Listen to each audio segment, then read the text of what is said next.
அஸ்ஸலாமு அலைக்கும் வரஹ்மத்துல்லாஹி வபரகாத்துஹு. பிஸ்மில்லா வல்ஹம்துலில்லா அஸ்ஸலாத்து வஸ்ஸலாம் வலா அஷ்ரஃபி ரசூலில்லா வலா ஆலிஹி வஸஹபி அல் ஃபைசி நெபிரத்துல்லா அம்மாபாத்.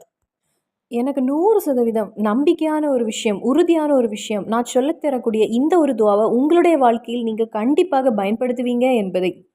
அந்த அளவிற்கு எளிதான, அதே நேரத்தில் ரொம்ப பவரான, இனி சின்ன பிள்ளைங்களுக்கு நாம் சொல்லிக் கொடுக்கும்போது அவர்களுக்கும் ஓதுவதற்கு இது ரொம்ப எளிதான ஒரு பிரார்த்தனை ஆகும். இன்னைக்குள்ள காலத்துல எந்த ஒரு விஷயத்திற்கு யாரும் கேட்கக்கூடிய ஒரு விஷயம் எல்லாமே அவர்களுக்கு எளிதாக வேண்டும், ரொம்ப ஷார்ட்டா வேண்டும்.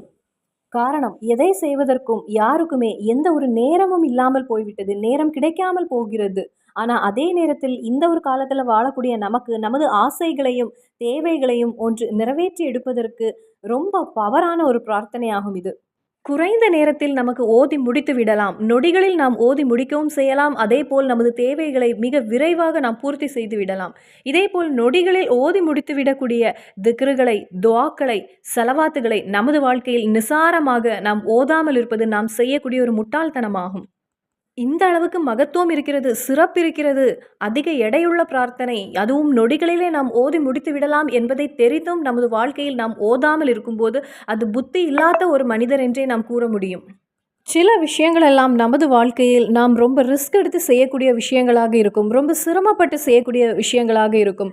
குரானில் சூறாக்களை ஓதுவதும் இந்த எண்ணிக்கையில் ஓத வேண்டும், இந்த ஆயத்தை இந்த எண்ணிக்கையில் ஓத வேண்டும் அப்படின்னு சொல்லும்போது நாம் அதிக சிரமப்பட்டு ரொம்ப ரிஸ்க் எடுத்து நாம் செய்யக்கூடிய விஷயங்களாகும் அதெல்லாம்.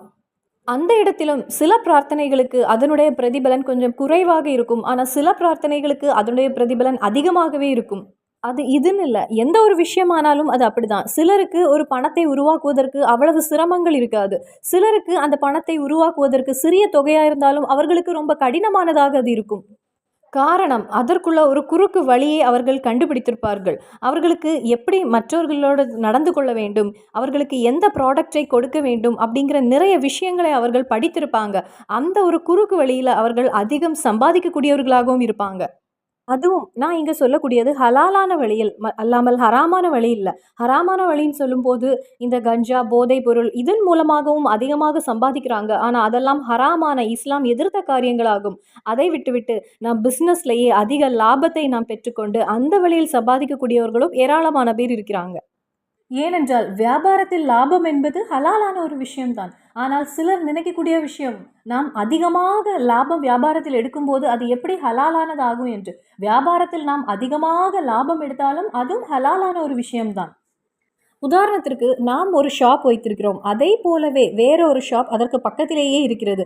ஆனா அந்த ஒரு ஷாப்ல வேற ஷாப்ல அந்த அளவுக்குள்ள விலையும் இல்லை.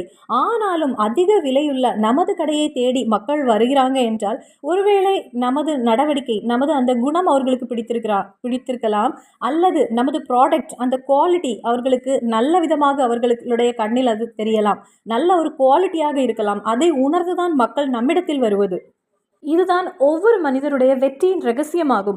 அதே போலவே நாம் செய்யக்கூடிய இபாதத்துகள், அந்த இபாதத்துகளில் அந்த அளவுக்கு எடை அதிகமுள்ள திக்ருகளை நாம் கண்டுபிடிக்க வேண்டும். அதற்கான நேரத்தையும் நாம் உணர்ந்து செயல்பட வேண்டும். அதே போலவே நல்ல பவருள்ள பிரார்த்தனை நாம் புரிந்து கொள்ள வேண்டும். குறைந்த நேரத்தில் அதை ஓதி எப்படி முடிக்க வேண்டும் என்பதையும் நாம் தெரிந்து கொள்ள வேண்டும். நான் இப்போ இந்த பிஸ்னஸுடைய விஷயத்தை உங்களிடம் சொன்னது போலவே, நாம் இறைவனின் பக்கத்தில் நெருங்கி குறைந்த நேரத்திலேயே அதிக எடையுள்ள திக்ரு ஓதி எப்படி நமது தேவையை பூர்த்தி செய்து எடுக்கலாம். அப்படி குறைந்த நேரத்திலே ஓதக்கூடிய திக்ரு உண்டு, துவா உண்டு, சலவாத் உண்டு, சூறாக்கள் உண்டு. அதையெல்லாம் மனிதர்கள் ஓதுவது கிடையாது. அதையெல்லாம் நிசாரமாக அவர்கள் தள்ளி விடுகிறாங்க. அப்படி செய்யக்கூடிய எந்த ஒரு மனிதரிடமும் நாம் என்ன நினைக்க வேண்டும், அவர்களுக்கு புத்திசாலித்தனம் குறைவாக இருக்கிறது என்பதை நாம் புரிந்து கொள்ள முடியும். இப்போ நீங்க இங்க நினைக்கலாம், இந்த பிசினஸுடைய விஷயம் சொல்வதற்கு இங்க தேவையில்லாத ஒரு டாபிக் அப்படின்னு. ஆனா அதுவும் நமக்கு ஒரு அருள் தான். அவர்களுடைய வெற்றி எதுன்னு நம்ம யோசிச்சு பார்க்க வேண்டும். அவர்களுடைய அந்த குணமா, அவர்கள் நடந்து கொள்ளக்கூடிய முறையா, அல்லது அவர்களுடைய ப்ராடக்டுடைய குவாலிட்டியா, எதுன்னு நாம் அங்கு சிந்திக்க வேண்டிய ஒரு விஷயமாகும். அவர்கள் வைத்திருக்கக்கூடிய அதே கடையை தான் நானும் வைத்திருக்கிறேன், ஏன் எனக்கு லாபம் கிடைக்கவில்லை, அவர்களுக்கு லாபம் கிடைக்கிறது, இந்த மாதிரிப்பட்ட விஷயங்களை தெரிந்து என்ன என்று புரிந்து நாம் செயல்பட வேண்டும். சில இடங்களில் அந்த கடைக்கு பக்கத்திலேயே பார்க் பண்ணக்கூடிய வசதிகள் இருக்கும். அப்போ வண்டியெல்லாம் பெரிய வண்டிகள் வரும்போது அவர்களுக்கு பார்க் பண்ணக்கூடிய வசதி இருக்கும்போது அதனால் மக்கள் அந்த ஒரு கடையை தேர்ந்தெடுப்பாங்க. ஏனென்றால் மக்கள் இன்னைக்கு எந்த ஒரு விஷயத்திலும் அவர்கள் பார்க்கக்கூடிய ஒரு விஷயம் அது எளிதாக இருக்கிறதா, எனக்கு வசதியாக இருக்கிறதா என்பதே. அதை இபாதத்திலும் அப்படித்தான். நாம் இபாதத்து செய்யும் போது அதிக நேரம் நமக்கு செலவு செய்ய முடியவில்லை. ஏனென்றால் அந்த ஒரு காலகட்டத்தில் இருக்கிறோம். அப்போ அந்த மாதிரிப்பட்ட விஷயத்தில் இந்த மாதிரிப்பட்ட திக்ருகளை நாம் நிசாரமாக விட்டுவிடக்கூடாது. சரி, நாம் இனி திக்ருக்குள் நுழைவோம். குறைந்த நேரத்தில் நாம் ஓதி முடிக்கக்கூடிய இந்த திக்ரு ஓதுவதற்கு இந்த நேரம் அப்படின்லாம் கிடையாது, அல்லது ஒது செய்ய வேண்டும் அப்படின்லாம் கிடையாது. எந்த ஒரு நேரத்திலும் நாம் காலையில் எழுந்த உடனே நாம் ஓத வேண்டிய ஒரு பிரார்த்தனை இருக்கிறது. அந்த ஒரு பிரார்த்தனையை ஓதிவிட்டு நாம் இப்பொழுது கிச்சனுக்குள் நுழைய போகிறோம் என்றால் அந்த நேரத்தில் நாம் இதை ஓதலாம். அல்லது ஒது செய்ய போகிறோம், பேஸ்ட்டும் ப்ரஷ்ஷையும் கொண்டு போகிறோம், அந்த ஒரு நேரத்தில் நாம் இதை ஓதலாம்.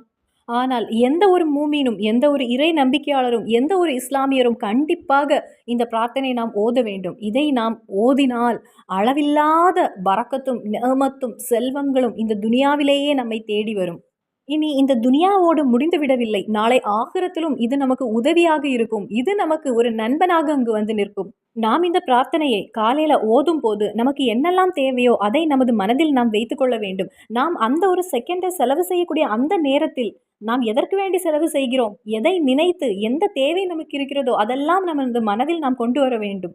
அதே நேரத்தில் ரப்பே, நாளை ஆகிரத்திலும் எனக்கு இது உதவியாக இருக்க வேண்டும் அப்படிங்கிற ஒரு எண்ணமும் உங்களுடைய மனதில் நமக்கு வேண்டும். நமக்கு இந்த துனியா வாழ்க்கையில் இப்போ ஒரு வாரத்திற்கு முன்னதாக என்னெல்லாம் விஷயங்கள் நடந்து அப்படின்னு உங்களுக்கு ஞாபகம் இருக்கிறதா?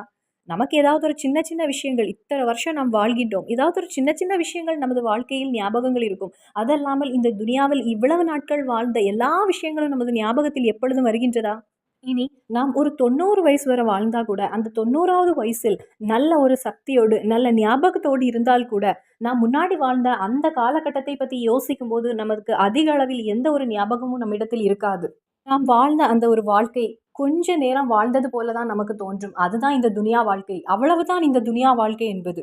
இந்த துனியா போல அல்ல நாம் செல்ல இருக்கக்கூடிய ஆகரம் என்பது. ஆகரத்தில் நாம் வெற்றி அடைய வேண்டும் என்பது ஒவ்வொரு மூமியினுடைய ஒரு குறிக்கோளாக இருக்க வேண்டும். இந்த துனியாவும் வேண்டும். துனியாவின் நல்ல சந்தோஷம், மன நிம்மதி, சமாதானம், செல்வம், வசதி எல்லாம் நமக்கு வேண்டும்.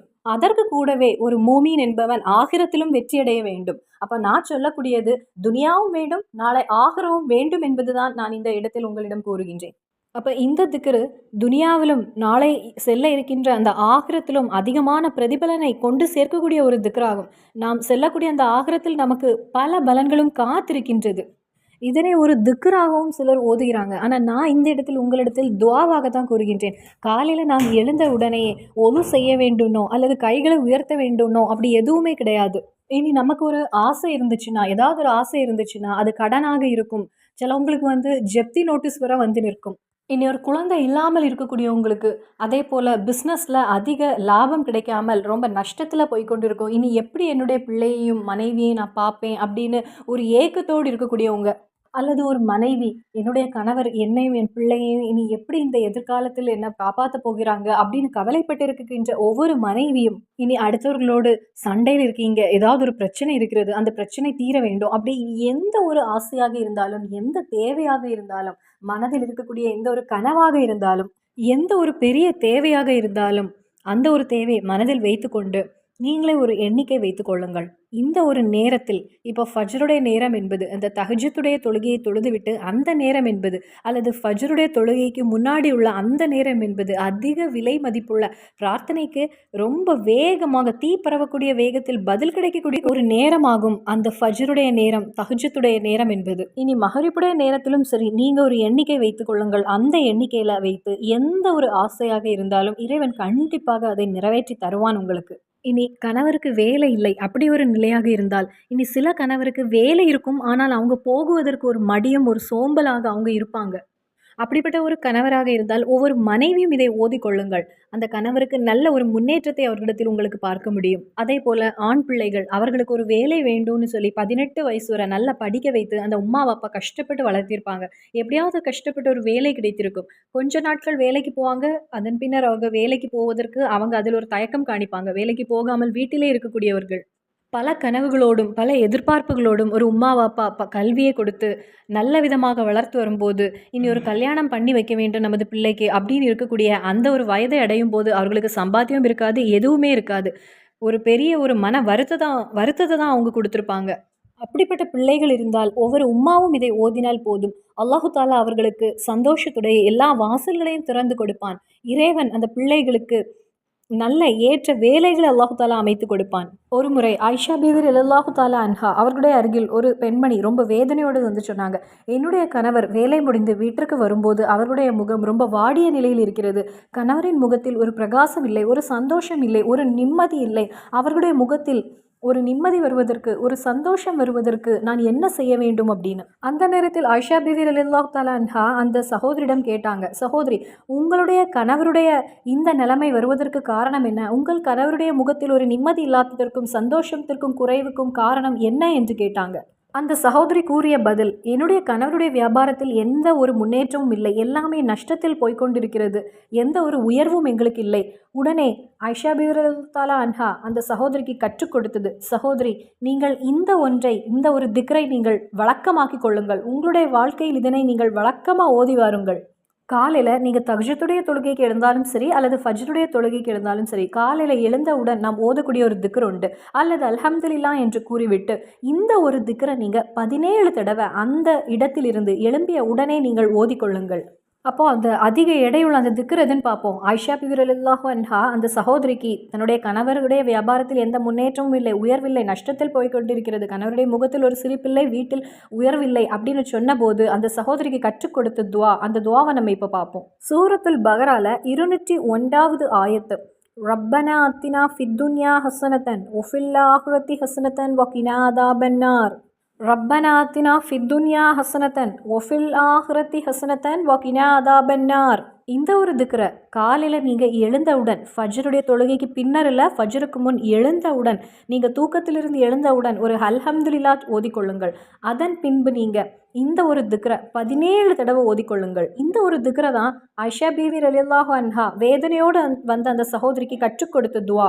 இதனுடைய அர்த்தம், ரப்பே, அல்லாஹு தாலாவிடம் நாம் கேட்கிறோம், இந்த துனியாவிலும் நாளை ஆகிரத்திலும் இம்மையிலும் மறுமையிலும் நீ எங்களுக்கு வெற்றியை தா அல்லாஹ், எல்லாவற்றிலும் நீ எங்களுக்கு உயர்வை தா அல்லாஹ், இன்னும் நரக நெருப்பிலிருந்து நீ எங்களை பாதுகாத்து கொள்வாயாக ரப்பே. அதான் இந்த திக்ருடைய அர்த்தம். காலையில் நாம் எழுந்த உடனே ஈமானோடு ரப்பிடம் கேட்கிறோம், எங்களுக்கு இந்த துனியாவிலும் நாளை ஆகிரத்திலும் நீ எங்களை காப்பாற்றுவாயாக, எங்களுக்கு வெற்றியை தான் அல்லாஹ். அதன் பின்பு நாம் சேர்த்து கொள்கிறோம், இன்னும் நரக நெருப்பிலிருந்து, ஜொலிக்கக்கூடிய நரக நெருப்பிலிருந்து நீ எங்களை பாதுகாத்து கொள்வாயாக அல்லாஹ் என்று. இது அல்லாஹு தாலா நமக்கு அனுப்பி தந்த ஆயத்தாகும். அந்த ஒரு ஆயத்தை நாம் அவனிடம் கேட்கிறோம். இனி 17 தடவை காலையில் எழுந்தவுடன் 17 தடவை உங்களுக்கு சொல்ல முடியலைன்னா ஒரு முறையாவது ஓதிக்கொள்ளுங்கள். இந்த துனியாவில் எல்லாவற்றிலும் நாம் ரப்பிடம் வெற்றியை கேட்கிறோம், இனி ஆகிரத்திலும் நாம் வெற்றியை கேட்கிறோம், இன்னும் நரகத்திலிருந்தும் பாதுகாவல் கேட்கிறோம். இவ்வளவுதான் நம்ம வாழ்க்கை. நம் வாழ்க்கையுள்ள அனைத்துமே இந்த ஒரு பிரார்த்தனையில், இந்த ஒரு துவாவில், இந்த ஒரு திக்ரில் நமக்கு இருக்கிறது. இந்த ஒரு திக்ரை நாம் மரணம் வரை இறுக்கமாக பிடித்து கொள்ள வேண்டும். மரணம் வரை ஒவ்வொரு மூமினுடைய வாயிலிருந்தும் கண்டிப்பாக ஓத வேண்டிய ஒரு திக்ராகும் இது. அப்போ இன்ஷா அல்லாஹ் இனியுள்ள நாட்களில் இந்த ஒரு திக்ரை உங்களுடைய வாழ்க்கையில் நீங்கள் இறுக்கமாக பிடித்து கொள்ளுங்கள். வெற்றியை மட்டுமே உங்களுக்கு 2 உலகிலும் கொண்டு சேர்க்கக்கூடிய ஒரு திக்ராகும். இன்ஷா அல்லாஹ் உங்களுடைய வாழ்க்கையில் இதை வழக்கமாக்க இறைவன் உங்களுக்கு அருள் புரிவானாக. ஆமீன். அஸ்ஸலாமு அலைக்கும் வரஹ்மத்துல்லாஹி வபரகாத்துஹு.